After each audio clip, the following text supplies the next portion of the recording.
A eleição do Vasco foi a mais tumultuada do futebol brasileiro nos últimos anos. Começou em 2017, terminou em 2018 e ainda não acabou. Recursos na justiça, liminares, já tivemos a marcação, a determinação da justiça para que um novo pleito acontecesse, e aí veio uma liminar que cassou essa decisão. Com isso, a eleição não tem data, até agora não aconteceu, não vai acontecer pelo jeito por enquanto.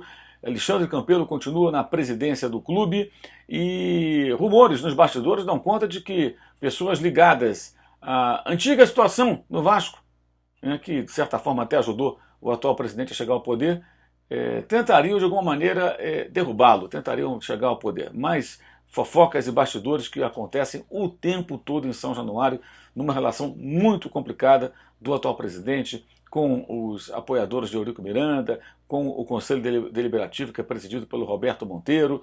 É um Vasco que vive realmente momentos muito difíceis, que tenta ser reorganizado no futebol, mas o elenco, o time sempre cercado por um verdadeiro incêndio político, né, nessa confusão sem fim que é o Vasco da Gama. O Júlio Brandt, que foi o candidato que venceu e não levou, né, venceu, depois perdeu, na confusa eleição em que os sócios votaram para que ele fosse o novo presidente do Vasco, mas a eleição do Conselho, pela primeira vez na história do clube, acabou escolhendo Alexandre Campelo, numa manobra política de última hora, não tem se manifestado. Inclusive, algumas pessoas em São Januário reclamam da ausência de Brandt, alegam que ele deveria ser mais presente nas reuniões do Conselho, nas votações, e que não estaria tão presente assim. Eu até já tentei contato com o Júlio e voltarei a falar sobre ele nas redes sociais, na programação da ESPN, assim que conseguir conversar com ele, para entender um pouco mais dessa situação do Vasco da Gama. O fato é que, seja Júlio Brandt ou um outro personagem, o Vasco carece de lideranças que podem surgir, digamos assim, por intermédio de um personagem ou de um grupo, como aconteceu no Flamengo. No Flamengo surgiu um grupo.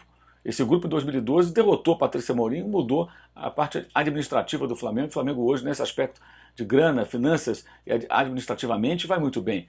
O problema está lá no futebol. Mas o Vasco precisa de uma caminhada nessa direção, seja capitaneada por uma pessoa que tenha muita liderança, carisma e possa comandar uma grande mudança, ou um grupo de pessoas.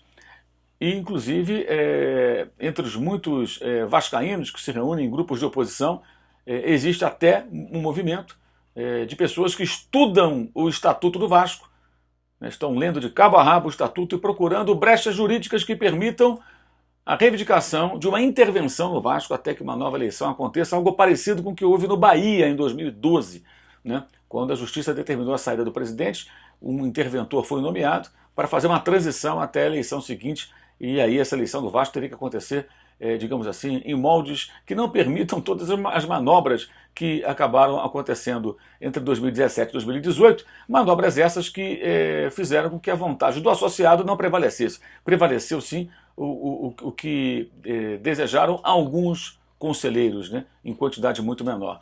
Foram eles que decidiram colocar Alexandre Campelo na presidência do clube, enquanto os sócios que votaram no primeiro turno ainda em 2017 não o escolheram como o novo mandatário vascaíno, né? Fato é que é uma situação difícil, delicada, o time de futebol cercado por isso tudo, na verdade, acaba sendo um problema até menor em meio a isso tudo. Dificilmente o Vasco sai dessa crise enquanto não solucionar a sua situação interna e não der um ponto final, não surgir uma bandeira branca que acabe com essa guerrilha política sem fim em São Januário. Lembrando para você que tem linha de passe aos sábados e domingos nessa virada de ano, né?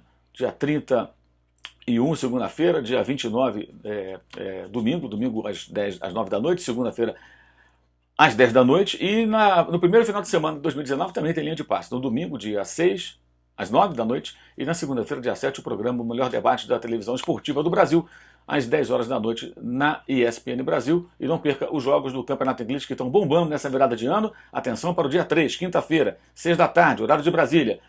Manchester City recebendo o Liverpool, duelo que pode embolar o campeonato numa reta final super importante do campeonato, bem emocionante, com grandes jogos nessa temporada 18-19. Valeu, saudações!